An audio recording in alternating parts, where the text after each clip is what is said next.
Hey guys, welcome back. वापस आने के लिए बहुत बहुत धन्यवाद और मेरे चैनल को इतना प्यार और सपोर्ट देने के लिए दिल से शुक्रिया।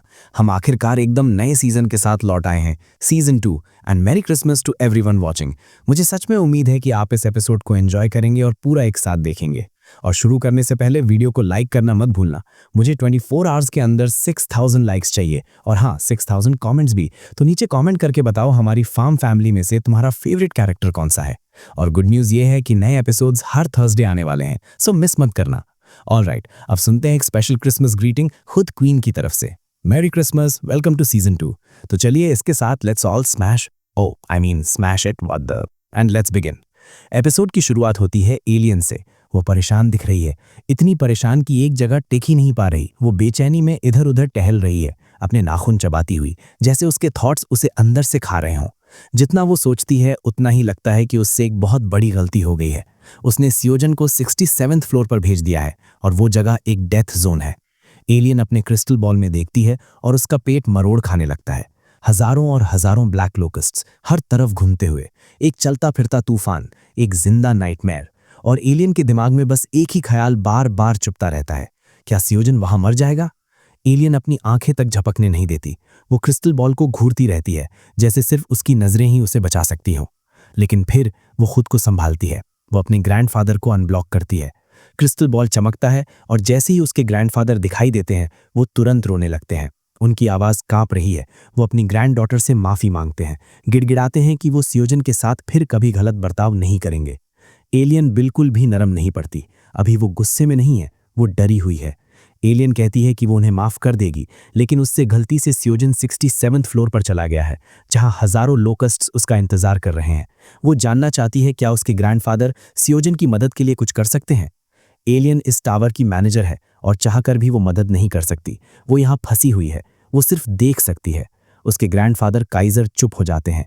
एक पल के लिए वो अपनी कांपती हुई ग्रैंड डॉटर को देखते हैं, फिर वो बोलते हैं। उनकी आवाज अब शांत है, डोंट वरी एलियन। काइजर कहता है कि वो इंसान खुद ब्लैक टावर में आया है। टावर ने सियोजन को खुद बुलाया है। सियोजन कोई ऑर्डिनरी ह्यूमन नहीं है। काइजर एलियन को याद दिलाता है कि सियोजन कितने समय से जिंदा है, उसने कितने मॉन्स्टर्स को दोस्त बनाया है। कोई नॉर्मल ह्यूमन ऐसा नहीं कर सकता। कोई नॉर्मल ह्यूमन या तो मर जाता या मॉन्स्टर्स को मारकर अपना दुश्मन बना लेता, लेकिन सियोजन अलग है। सियोजन मॉन्स्टर्स से डरता नहीं है, वो उनसे प्यार करता है, वो उन्हें अडोर करता है। और यहाँ के मॉन्स्टर्स जुन को फैमिली की तरह मानते हैं। सियोजन खतरनाक मॉन्स्टर्स को कमांड भी कर सकता है और उन्हें साथ मिलकर काम करने के लिए मजबूर भी कर सकता है। काइजर खुलकर उसकी तारीफ करता है। सियोजन ऑर्डिनरी ह्यूमंस जैसा नहीं है। फिर काइजर कुछ ऐसा जोड़ता है जिससे एलियन की आंखें चौड़ी हो जाती हैं, the great black dragon. Alien, तुमने ऐसे ह्यूमन को चुना है जो इतनी आसानी से मरने वाला नहीं है। एलियन सन्न रह जाती है। उसका डर पूरी तरह जाता नहीं, लेकिन उसका सीना थोड़ा हल्का जरूर हो जाता है। और फिर सीन शिफ्ट होता है। हम देखते हैं सियोजन को। उसके मुंह में एक डिटॉक्सिफाइंग अनियन प्लांट अजीब से सिगार की तरह दबा हुआ, और उसके चेहरे पर एक स्मग है। उसके हाथ में वही डैगर है और उसके साथ खड़े हैं उसके दोस्त Theo, baby bear, black warrior rabbit और रैबिट किंगडम की प्रिंसेस। और फिर हम देखते हैं सियोजन और उसकी टीम ब्लैक लोकस्ट्स को स्लॉटर कर रहे हैं। न कोई स्ट्रगल, न भागना, बिना मेहनत के उन्हें काटते चले जा रहे हैं। थियो जोर से जमीन पर उतरता है। जैसे ही उसके पंजे जमीन छूते हैं, वो एक ब्लैक लोकस्ट को साफ काट देता है। फिर वो सियोजन की तरफ देखकर चिल्लाता है, अगर तुम्हारे पास डिटॉक्सिफाइंग अनियन नहीं होता तो हम ट्रबल में पड़ जाते। सियोजन शांत रहता है। वो कहता है कि उसे पता था इमरजेंसी हो सकती है, इसलिए वो हमेशा प्रिपेयर्ड रहता है। तभी रेड रिबन प्रिंसेस आगे बढ़ती है। उसकी आंखों में फोकस चमक रहा है। वो अपना मैजिक स्पेल एक्टिवेट करती है, वाटर जेट। एक ही अटैक, एक ही स्लैश, सैकड़ों ब्लैक लोकस्ट्स एक साथ गिर जाते हैं, जैसे कोई लहर टूट गई हो। सियोजन डिसबिलीफ में देखता रह जाता है। रेड रिबन प्रिंसेस 50 से ज्यादा लोकस्ट्स को मार रही है और लोकस्ट्स बदल रहे हैं। रेड वाले पर्पल बन जाते हैं और सिस्टम तुरंत सियोजन को नोटिफाई करता है कि उसके कंपेनियन ने पर्पल लोकस्ट्स मारे हैं और सियोजन को एक्सपीरियंस पॉइंट्स मिले हैं। सियोजन का दिल खुश हो जाता है।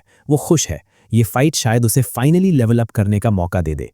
सियोजन थॉर्स डैगर को मजबूती से पकड़ता है, निशाना लगाता है और स्लैश करता है। 10 रेड लोकस्ट्स एक साथ गिर जाते हैं। बेबी बेयर सियोजन के पीछे दीवार की तरह खड़ा है, उसे गार्ड करता हुआ। लेकिन अचानक एक पर्पल लोकस्ट पीछे से आ जाता है, सीधा सियोजन की गर्दन पर निशाना। एक क्लीन कट, एक साइलेंट किल। थियो की आंखें फैल जाती हैं। वो पैनिक करता है, Seojun be careful. Black warrior rabbit भी घबरा जाता है।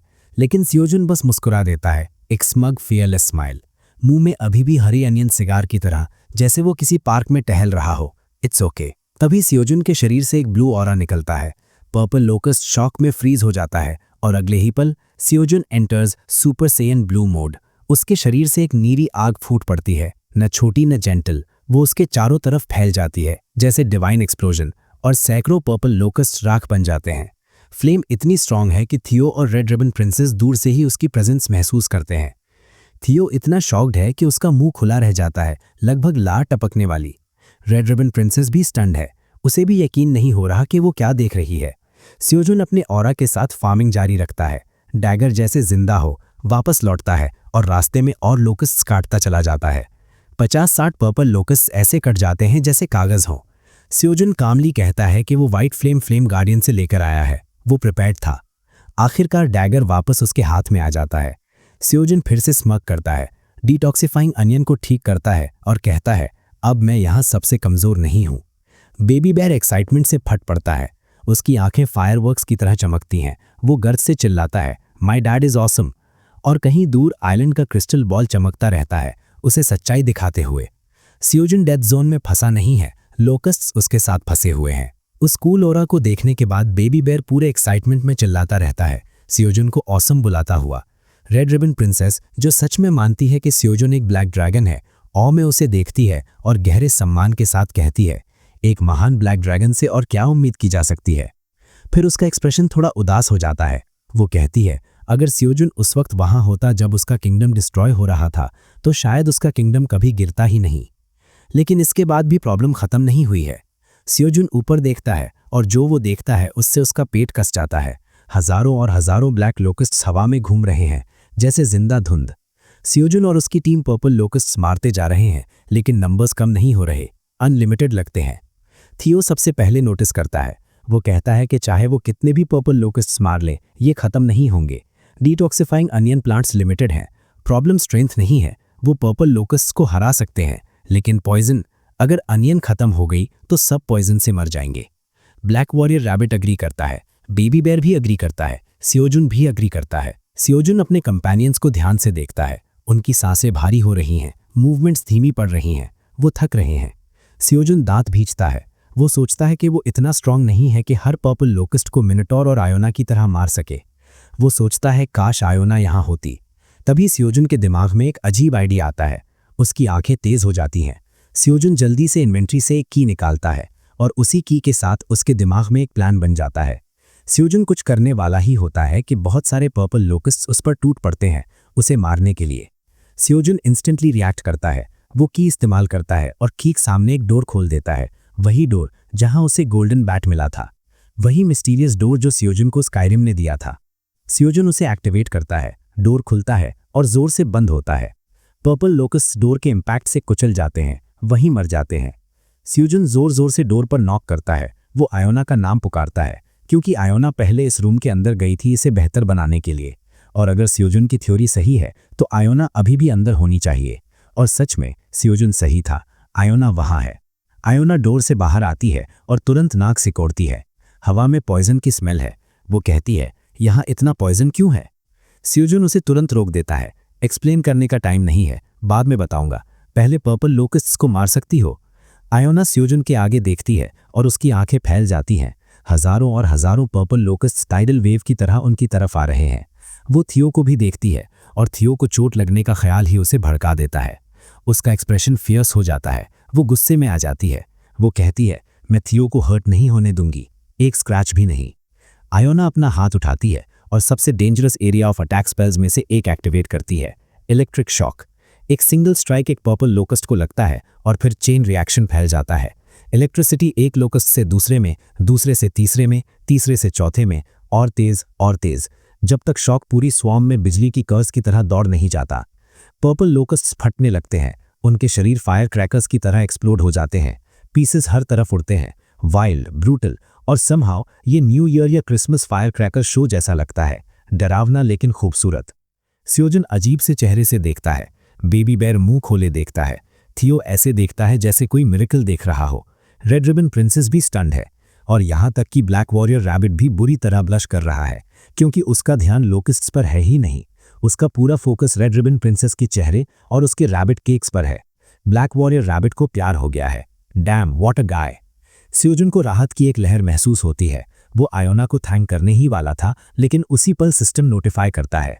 सियोजुन ने एक ही बार में 1 लाख से ज्यादा पर्पल लोकिस्ट्स मार दिए हैं और उसके कारण सियोजुन को 3 मिलियन एक्सपीरियंस पॉइंट्स मिले हैं। सियोजुन कई लेवल्स अप करता है और फिर एक और नोटिफिकेशन आती है। अब भी 7 बिलियन पर्पल लोकस्ट्स जिंदा हैं। सियोजन का एक्सप्रेशन वहीं जम जाता है। 7 बिलियन, यहाँ तक कि बेबी बेयर भी प्योर शॉक में अपने छोटे फॉर्म में वापस चला जाता है।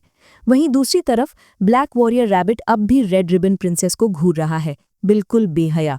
आयोना कहती है कि सब ठीक हो जाएगा क्योंकि उन्होंने इतनी सारी पर्पल लोकस्ट्स मार दी हैं, अब स्वॉर्म फिर से रेड फॉर्म में लौट आएगा। लेकिन ये कहते कहते आयोना अचानक लड़खड़ा जाती है। पॉइजन अब भी स्ट्रांग है, उसे अजीब लगने लगता है। वो बेहोश होने वाली होती है। गिरने से पहले थियो तुरंत आगे बढ़ता है। वो उसे अपनी बाहों में पकड़ लेता है। फिर थियो धीरे से डिटॉक्सिफाइंग अनियन प्लांट आयोना के मुंह के पास रखता है और कहता है, इसे खा लो, ये ठीक कर देगा। थियो ये सब बहुत नॉर्मल तरीके से सॉफ्ट और काइंड टोन में कहता है, लेकिन आयोना की नज़रों में थियो किसी प्रिंस जैसा लग रहा है। थियो क्यूट लग रहा है। थियो केयरिंग लग रहा है। थियो उसकी तारीफ पे करता है। वो कहता है कि उसका मैजिक ऑसम था। वो कहता है कि उसने एक ही बार में सारी पर्पल लोकस्ट्स मार दी। थियो बस सच बोल रहा है, लेकिन आयोना का चेहरा लाल हो जाता है। वो जोर से ब्लश करती है। वो डिटॉक्सिफाइंग अनियन प्लांट मुंह में रख लेती है और थियो के चेहरे को घूरती रहती है। उसका पूरा शरीर झनझनाने लगता है। इसी बीच ब्लैक वॉरियर रैबिट कुछ जरूरी कहता है। वो कहता है कि उसे अब किसी भी लोकस्ट की एनर्जी महसूस नहीं हो रही। थियो सिर हिलाता है। वो कहता है कि वो बहुत रिलीव्ड है। फिर सियोजन सबको देखता है और समझ जाता है कि सब थक चुके हैं और उन्हें आराम की ज़रूरत है, लेकिन वो इस मडी पानी में तो आराम नहीं कर सकते हैं ना। लेकिन क्योंकि आयोना ने मिस्टीरियस स्टोर को क्योर कर दिया है और कोइंसिडेंटली अब उनके पास एक ऐसा मिस्टीरियस स्टोर है जिसे शेल्टर की तरह इस्तेमाल किया जा सकता है, तो सियोजन सबको अंदर आकर आराम करने के लिए इन्वाइट करता है। धीरे धीरे वो मिस्टीरियस स्टोर खोलते हैं और जैसे ही डोर खुलता है, अंदर से एक अजीब सी गर्माहट बाहर फैल जाती है। जैसे ही सब रूम के अंदर जाते हैं, वो हैरान रह जाते हैं। थियो और सियोजन शॉक हो जाते हैं। उसका मुंह खुला का खुला रह जाता है। अंदर जो कुछ भी है वो वैसा बिल्कुल नहीं है जैसा उसने सोचा था। और दूसरी तरफ छोटी सी प्यारी आयोना आराम से थियो के सिर पर बैठी हुई है, ऐसे आराम कर रही है जैसे वही उसकी जगह हो, जैसे दुनिया अभी के लिए शांत हो गई हो। आखिरकार मिस्टीरियस डोर के अंदर का नज़ारा सामने आता है और वो सच में बदल चुका है। पहले ये अंधेरा और गंदा था, एक डर्टी डंजन जैसा जिसमें सीली पत्थरों और बुरी यादों की बदबू थी। लेकिन अब ये कोजी कम्फी रूम बन चुका है। वहाँ सोफा है, डाइनिंग टेबल है, एक अच्छा सा मैट है और बीच में एक वार्म कैंप फायर धीरे धीरे जल रही है, सब जगह नर्म रोशनी फैलाते हुए। सियोजन ध्यान से चारों तरफ देखता है। उसकी आंखें थोड़ी सिकुड़ जाती हैं जब उसे एक ज़रूरी बात समझ आती है। ये आइटम इंसेन लेवल का ऑप है। इस डोर के साथ सियोजन टावर के अंदर कहीं भी सेफ जोन बना सकता है, एक सेफ हाउस, एक ऐसी जगह जहां वो और उसके कंपेनियन सांस ले सकें, रिकवर कर सकें और जिंदा रह सकें। और सबसे डरावनी बात यह है कि सियोजन की परमिशन के बिना इस डोर में कोई एंटर नहीं कर सकता, ना कोई मॉन्स्टर, ना कोई एनिमी, कोई नहीं। सियोजन समझ जाता है कि ये सिर्फ यूजफुल नहीं है, ये डेंजरसली पावरफुल है। उसका एक्सप्रेशन सीरियस हो जाता है और वो गहरी सोच में डूब जाता है, ये समझते हुए कि ये सब कुछ कितना बदल सकता है। बैकग्राउंड में थियो और आयोना कैजुअली बात कर रहे हैं। उनकी आवाज़ें अब शांत हैं क्योंकि इमीडिएट डेंजर टल चुका है। रेड रिबन प्रिंसेस अपनी नॉर्मल टेबल पर ऐसे बैठी है जैसे ये जगह उसी की हो, थोड़ी हाथ पर टिकाए, जैसे रॉयल्टी के लिए ये बस एक और दिन हो। और हमेशा की तरह ब्लैक वॉरियर रैबिट अब भी रेड रिबन प्रिंसेस को ऐसे घूर रहा है जैसे उसकी सोल बॉडी छोड़ चुकी हो। वो ब्लश कर रहा है, पूरी तरह अपनी ड्रीम वर्ल्ड में खोया हुआ, शायद उनकी शादी तक इमेजिन कर चुका है और किसी ने उससे पूछा भी नहीं। तभी सियोजन कुछ अजीब नोटिस करता है। बेबी बेयर कुछ खा रहा है। सियोजन मुड़कर उससे पूछता है कि वो क्या खा रहा है और बेबी बेयर तुरंत स्पार्कलिंग आंखों के साथ घूम जाता है, बिल्कुल उस बच्चे की तरह जिसे अभी अभी ट्रेजर मिला हो। जो कुछ भी उसके हाथ में है वो उसे सियोजन की तरफ बढ़ाता है, डैडी कहकर बुलाते हुए। बेबी बेयर गर्व से कहता है, ये पर्पल लोकस्ट्स की जोड़ी है और ये डैम डिलिशियस है। लेकिन जैसे ही सियोजन पास से देखता है, बदबू उसे लगती है। पर्पल लोकस्ट मीट की स्मेल नॉर्मल मीट से भी ज्यादा डिस्गस्टिंग है, इतनी कि कोई बड़ा आदमी भी अपनी पूरी जिंदगी पर सवाल कर ले। सियोजन और थियो दोनों अजीब चेहरे बना लेते हैं, जबरदस्ती पोलाइट स्माइल लगते हुए कहते हैं कि दिखने में तो डिलिशियस लग रहा है, लेकिन वो खाना नहीं चाहते। उनकी आवाज सार्कास्टिक है, बहुत सार्कास्टिक, सिर्फ इसलिए ताकि बेबी बेयर को बुरा ना लगे और वो अपना अजीब सा खाना एंजॉय करता रहे। फिर भी सियोजन कुछ अजीब नोटिस करता है। मीट दिखने में गंदा है, लेकिन स्मेल स्वीट है, और टेक्सचर, कलर, वो चिकन जैसा लग रहा है, सच में चिकन जैसा। सियोजन की आंखें फैल जाती हैं, जैसे कोई आइडिया बिजली की तरह उसके दिमाग में गिरा हो। वो धीरे से आयोना की तरफ मुड़ता है और उसका नाम पुकारता है। वो पूछता है कि क्या वो आग का टेम्परेचर बढ़ा सकती है और उसकी इंस्ट्रक्शंस फॉलो कर सकती है। आयोना तुरंत अग्री कर लेती है, बिना कोई सवाल किए, और ऑनेस्टली सबको अंदाजा हो जाता है कि सियोजन क्या प्लान कर रहा है।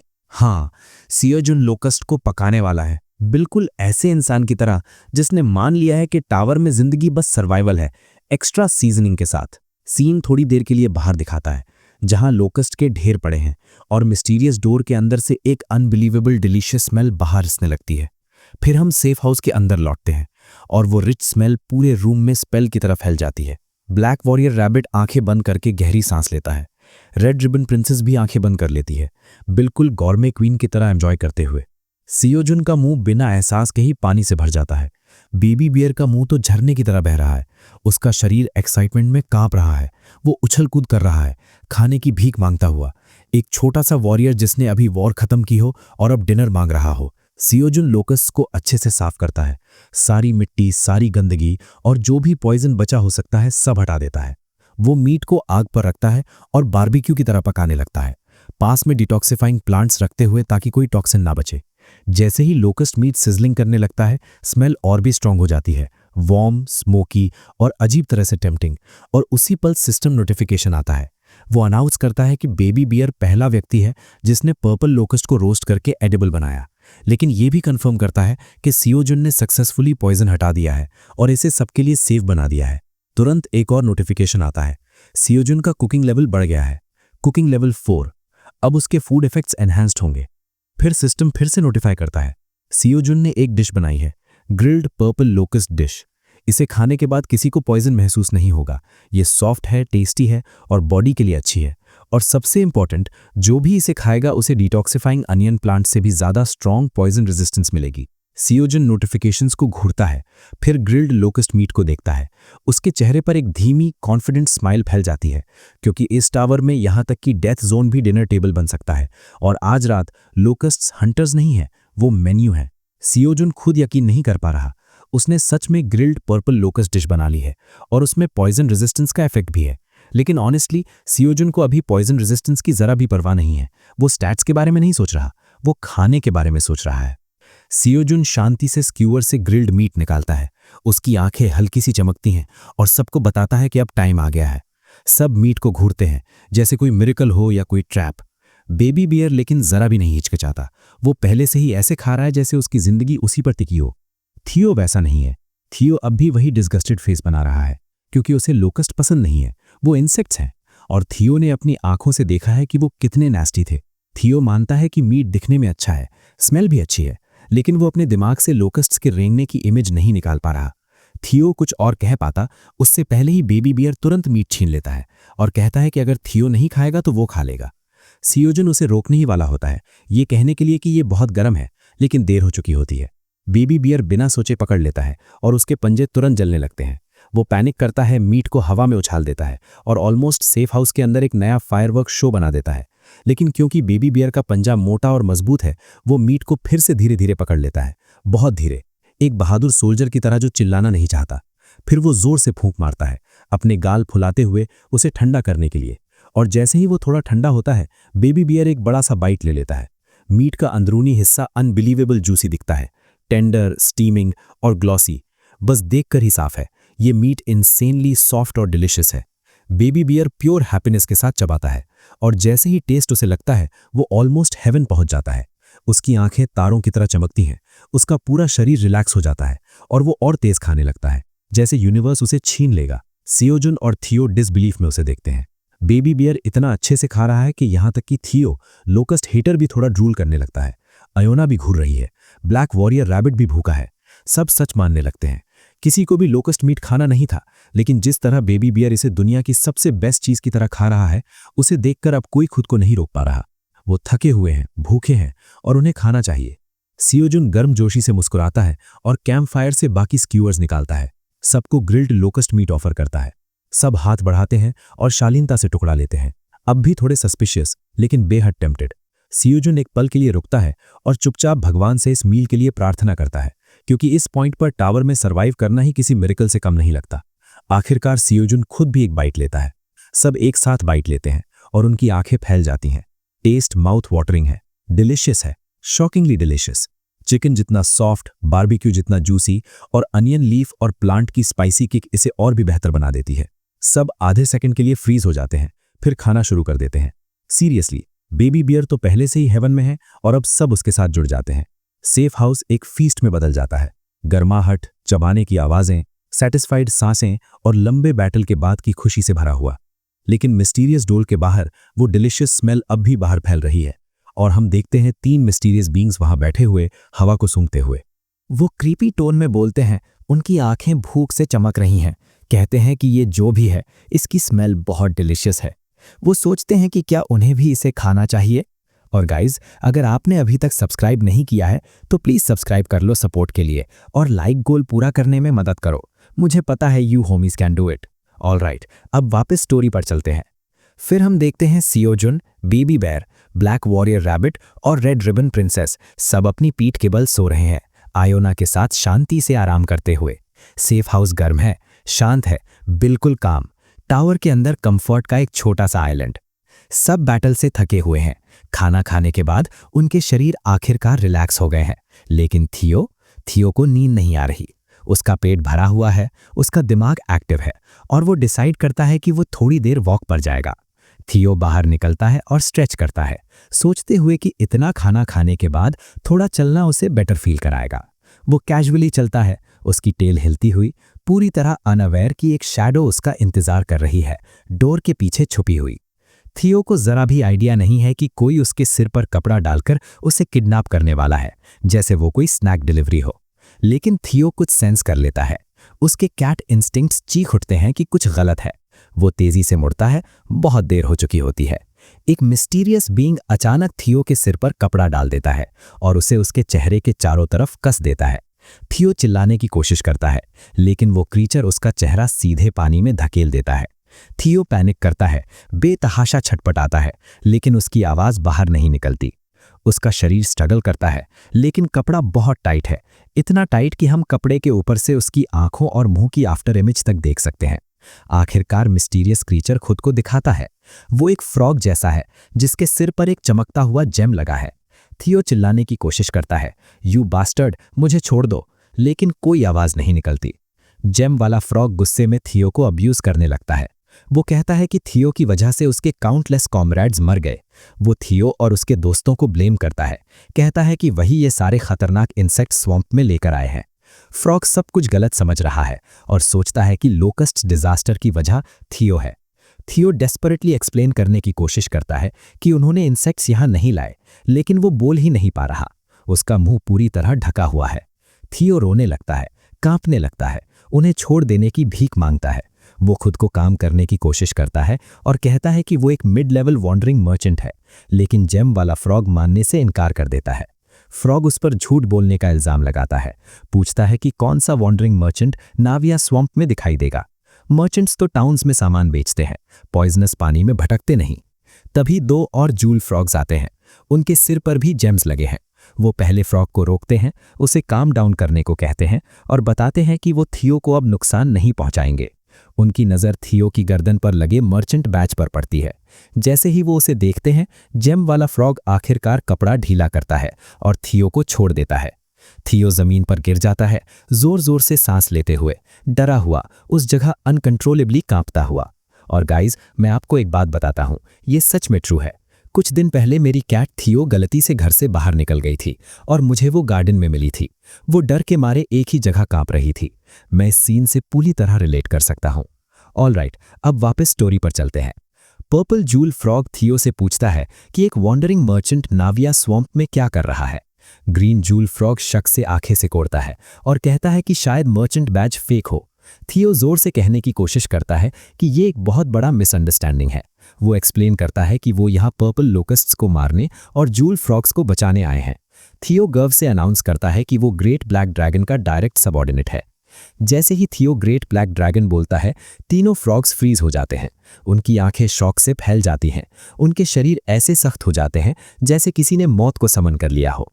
थियो कहता है कि मिस्टीरियस डोर के पीछे एक ग्रेट ब्लैक ड्रैगन है। अगर फ्रॉग्स को यकीन नहीं है तो वो डोर नॉक करके अंदर जाकर देख सकते हैं। ग्रेट ब्लैक ड्रैगन वहां शांति से सो रहा है, लेकिन रिलीफ मिलने के बजाय फ्रॉग्स और ज्यादा डर जाते हैं। वो सोचने लगते हैं कि अगर थियो सच में ग्रेट ब्लैक ड्रैगन का सबऑर्डिनेट है तो उन्होंने अभी उसे किडनैप करने की कोशिश की है। अगर ग्रेट ब्लैक ड्रैगन गुस्सा हो गया तो क्या वो उनकी पूरी स्पीशीज को डिस्ट्रॉय कर देगा? फ्रॉग्स अंदर ही अंदर पैनिक करने लगते हैं, समझ नहीं आता क्या करें।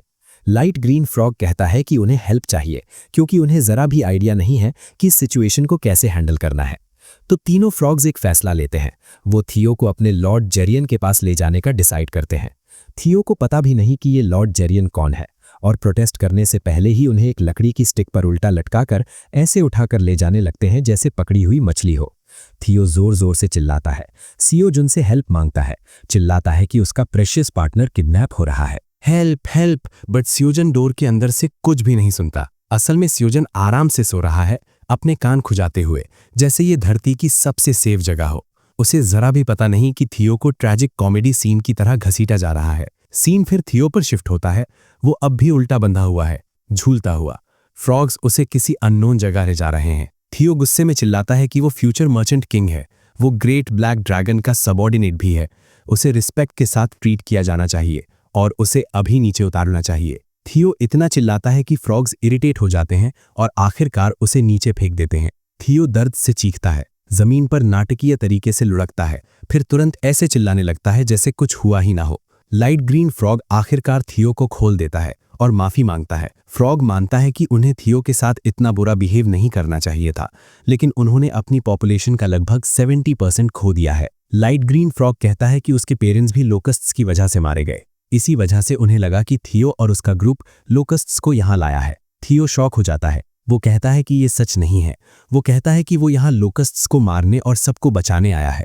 फिर थियो ध्यान से तीनों फ्रॉग्स को देखता है और उनके सिर पर लगे ज्वेल्स नोटिस करता है। ये नॉर्मल फ्रॉग्स नहीं हैं, ये ज्वेल फ्रॉग्स हैं। थियो अचानक फिर गुस्सा हो जाता है और चिल्लाता है कि वो और उसके दोस्त उन्हें बचाने आए हैं और ये लोग गेस्ट के साथ ऐसा बिहेव कर रहे हैं। थियो कहता है, क्या इन्हें पता भी है कि लोकस्ट से लड़कर इस जगह को फ्री करना कितना मुश्किल था? वो सीना फुलाकर टेल हिलाते हुए एक प्राउड छोटे हीरो की तरह एक्ट करता है। तभी अचानक एक थ्रेटनिंग आवाज गूंजती है, हाउ डेयर यू। थियो का शरीर फ्रीज हो जाता है। वो धीरे से मुड़ता है और हम कुछ टेरिफाइंग देखते हैं। स्वॉर्म से एक बबल उठता है, फिर दूसरा, फिर एक बहुत बड़ा, और अगले ही पल एक मैसिव फिगर स्वॉर्म से बाहर फट पड़ता है। स्वॉर्म से एक गहरी डरावनी आवाज उठती है, अथॉरिटी और रेज से भरी हुई। कौन ज्वेल फ्रॉग्स को थ्रेटन करने की हिम्मत करता है? जैसे ही वो आवाज गूंजती है, थियो के पीछे खड़े तीनों छोटे फ्रॉग्स डर के मारे तुरंत झुक जाते हैं। उनके शरीर कांपने लगते हैं जैसे उन्होंने किसी गॉड को देख लिया हो। यहां तक कि थियो भी, जो एक सेकंड पहले टफ बनने की कोशिश कर रहा था, उसके रोंगटे खड़े हो जाते हैं। उसके इंस्टिंक्ट्स डेंजर चिल्लाने लगते हैं, क्योंकि पानी से निकलने वाला फिगर बहुत बड़ा है। और आखिरकार वो विशाल फिगर साफ दिखता है। एक फ्रॉग इतना बड़ा और ह्यूमंगस कि वो ऑलमोस्ट मदर बियर जितना है। उसका शरीर सूजा हुआ, मॉन्स्ट्रस और प्योर एंगर से भरा हुआ। गुस्से में वो स्वॉर्म से लिविंग डिजास्टर की तरह बाहर उठता है और पानी इतनी ताकत से चारों तरफ फटता है कि थियो लगभग डूब ही जाता है। स्प्लैश उसे लहर की तरह मारता है, उसे पल भर के लिए नीचे खींच लेता है, और जब वो ऊपर आता है वो हाफ अनकॉन्शियस है, खांसता हुआ, कांपता हुआ, मुश्किल से आंखें खोल पा रहा है। पर्पल फ्रॉग जल्दी से थियो की तरफ इशारा करता है और लॉर्ड जीरियन को बताता है कि ये लोग एक सस्पिशियस कैट को उस जगह से लाए हैं जहां रेड लोकस्ट्स की डेंसिटी सबसे ज्यादा थी। लॉर्ड जीरियन की आंखें सख्ती से सिकुड़ जाती हैं। उसे भी लगता है कि थियो ही पर्पल लोकस्ट्स को उसके स्वॉर्म में लाया है, और उसका गुस्सा सीधे थियो की तरफ मुड़ जाता है। जीरियन आगे बढ़ता है, उसकी प्रेजेंस डरावनी है, थियो के ऊपर टावर करता हुआ, जैसे उसे कीचड़ में कुचल देगा। थियो धीरे धीरे होश में आता है, अब भी डिजी, भीगा हुआ। जीरियन झुकता है और उसी थ्रेटनिंग टोन में गुर्राता है, क्या तूने ही उन डैम बग्स को यहाँ छोड़ा है? थियो अब तक गुस्से और डर में था। उसका शरीर दर्द कर रहा था, उसका सिर घूम रहा था, लेकिन उसी पल उसके अंदर कुछ बदलता है। वो सोचता है, डैम, बहुत दर्द हो रहा है। वो डरा हुआ है लेकिन अब उसे परवाह नहीं। थियो धीरे से उठता है, वॉरियर की तरह अपने ऊपर से पानी झाड़ता हुआ। वो कहता है कि अगर वो पुराना थियो होता तो डर के मारे कांप जाता, लेकिन अब वो बदल चुका है। वो गर्व से डिक्लेयर करता है कि वो फ्यूचर मर्चेंट किंग बनेगा और उसे छोटी छोटी चीजों से डरना नहीं चाहिए। थियो अपने पंजे क्रॉस करता है, कॉन्फिडेंट दिखने की कोशिश करता है, खुद को ऐसे इंट्रोड्यूस करता है जैसे कोई इंपॉर्टेंट शख्स हो, और ये सब लॉर्ड जीरियन को और ज्यादा गुस्सा दिलाता है। उसका चेहरा बिगड़ जाता है, आंखें जलने लगती हैं और वो हाथ उठाता है, थियो को कुचलने के लिए तैयार, उसे टाइनी थिंग कहते हुए। उसी समय लाइट ग्रीन फ्रॉग आगे दौड़कर आता है और लॉर्ड जीरियन को रोकता है। फ्रॉग जल्दी से एक्सप्लेन करता है कि ये golden cat great black dragon का सबऑर्डिनेट है। जैसे ही ग्रेट ब्लैक ड्रैगन का नाम लिया जाता है, लॉर्ड जीरियन का एक्सप्रेशन तुरंत बदल जाता है। उसका एरोगेंस टूट जाता है, शरीर स्टिफ हो जाता है और उसके चेहरे से पसीना टपकने लगता है। तीनों फ्रॉग्स जल्दी जल्दी पूरी कहानी बताते हैं, कैसे उन्होंने थियो को मिस्टीरियस डोर से बाहर आते देखा, कैसे पैनिक में उन्होंने उसे किडनैप कर लिया, और कैसे थियो बार बार कहता रहा कि वो लोकस्ट्स को मारने आया है। वो ये भी बताते हैं कि ग्रेट ब्लैक ड्रैगन उसी डोर के पीछे है। शायद ये कैट सच बोल रहा है, शायद थियो सच में अपने दोस्तों के साथ उन्हें बचाने आया है। थियो अब एनॉयड और फ्रस्ट्रेटेड होकर चिल्लाता है कि वो यही बात इन इडियट्स को कब से समझाने की कोशिश कर रहा है, लेकिन जीरियन अब भी कन्विंस्ड नहीं है। वो फिर से हाथ उठाता है और कहता है कि यहाँ तक कि वो खुद लॉर्ड जीरियन भी उन बग्स के पॉइजन से हिट होने के बाद अब तक रिकवर कर रहा है। वो कहता है कि थियो जैसा छोटा क्रीचर उन लोकस्ट्स को संभाल ही नहीं सकता। वो थियो का मजाक उड़ाता है, उसे वीक कहता है और कहता है कि पॉइजन से लड़ना उसके लिए इम्पॉसिबल है। थियो की आंखें सिकुड़ जाती हैं। बहस करने के बजाय वो अपने बैग में हाथ डालता है और ग्रिल्ड लोकस्ट मीट से बनी डिश निकालकर आगे बढ़ाता है। वो उसे लॉर्ड जीरियन से कहता है कि अगर वो ये डिश खा ले तो उसे सारे आंसर्स मिल जाएंगे। लोकस्ट मीट की स्मेल तुरंत फैल जाती है, रिच और स्ट्रॉन्ग। लॉर्ड जीरियन की जीभ हथियार की तरह बाहर निकल आती है, लंबी भूखी जीभ।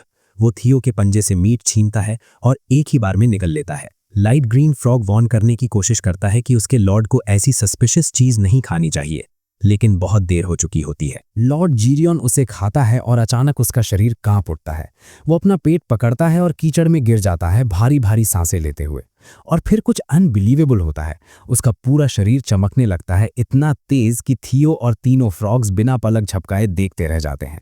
कुछ पल बाद लॉर्ड जीरियन ट्रांसफॉर्म होकर एक क्यूट चबी कलरफुल फ्रॉग बन जाता है। यही उसका असली फॉर्म था। पॉइजन की वजह से वो पहले वो डिस्गस्टिंग सूजा हुआ मॉन्स्टर बन गया था, लेकिन अब वो हल्का, हेल्दी और ऑलमोस्ट अडोरेबल लग रहा है। लॉर्ड जीरियन खुशी से भर जाता है। वो कहता है कि मीट इतना डिलिशियस था कि उसका शरीर बेहद हल्का लग रहा है और शायद उसके अंदर का सारा पॉइजन खत्म हो गया है। वो थियो की तरफ देखता है और एक्साइटेड होकर पूछता है, ये डिश आखिर है क्या? मुझे लग रहा है मेरे शरीर के सारे टॉक्सिन्स पूरी तरह गायब हो गए हैं। थियो एक ईवल स्मर्क के साथ मुस्कुराता है। वो कहता है कि अगर लॉर्ड जीरियन को इस डिश के बारे में और जानना है तो उसे थियो से हाथ मिलाना होगा। थियो का सबऑर्डिनेट उसे सब कुछ बताएगा। और डैम, थियो सच में सियोजुन की सारी ईवल टेक्निक सीख रहा है दूसरों को अपना सबऑर्डिनेट बनाने की। Proud moment, dangerous moment, beautiful moment.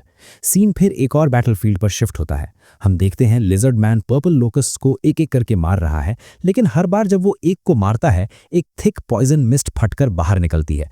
Poison हर तरफ फैल जाता है और सारे फाइटर्स फिर से पॉइजन होने लगते हैं। सिचुएशन बहुत बुरी है, चाहे जितना मारो खत्म ही नहीं होता। ये 67th फ्लोर का लैंड एरिया है, वही जगह जहां फर्स्ट एपिसोड में अगली पिगीज आए थे। ग्रीड पिग्स के सबऑर्डिनेट्स ने यहां खाना चुराया, लोकस्ट्स को ब्रीड किया और उन्हें पर्पल लोकस्ट्स में बदल दिया। अब ये फाइटर्स बेहद खराब हालत में हैं, थके हुए, डेस्परेट, क्योंकि स्वॉर्म एंडलेस लग रहा है। जैसे ही लिजर्ड किंग को लगता है कि अब सब खत्म होने वाला है, अचानक पीछे से एक बहुत लंबी जीभ निकलती है। सैकड़ों लोकस्ट्स हवा में ही फंस जाते हैं और एक ही गल्प में खा लिए जाते हैं। पीछे से एक काम आवाज आती है कि ये बहुत टेस्टी था, और तब सबको एहसास होता है ये क्रीचर कोई और नहीं, लॉर्ड जीरियन है। लॉर्ड जीरियन को लोकस्ट खाते देख सारे फाइटर्स शॉक हो जाते हैं, लेकिन जीरियन रुकता नहीं है। वो अपनी जीप को हेलीकॉप्टर की तरह घुमाता है, और तेज और हजारों लोकस्ट्स को एक ही बाइट में निगल जाता है। वो उन्हें स्नैक्स की तरह खा रहा है, जैसे बुफे में खड़ा हो। लिजर्ड किंग स्टन रह जाता है। Tens of thousands locust seconds में गायब हो जाते हैं। उसे समझ नहीं आता ये सब क्या हो रहा है। क्या लॉर्ड जीरियन को पॉइजन महसूस ही नहीं हो रहा, या वो सबके लिए खुद को सैक्रिफाइस कर रहा है? लॉर्ड जीरियन अपना हाथ सीने पर रखता है और गर्व से डिक्लेयर करता है कि उसका शरीर एक महान अस्तित्व की वजह से पॉइजन रेजिस्टेंट बन चुका है। वो कहता है कि अब वो खुद लोकस्ट प्रॉब्लम को खत्म करेगा। फिर हम देखते हैं थियो को, लॉर्ड जीरियन के सिर पर गर्व से बैठा हुआ, बिल्कुल किसी किंग की तरह। लॉर्ड जीरियन जोर से थियो को इंट्रोड्यूस करता है और अनाउंस करता है कि थियो उसका नया मास्टर है। थियो अपना कॉन्ट्रैक्ट दिखाता है प्रूफ के तौर पर, डिक्लेयर करता है कि उसका नाम थियो है, एक गोल्डन कैट, और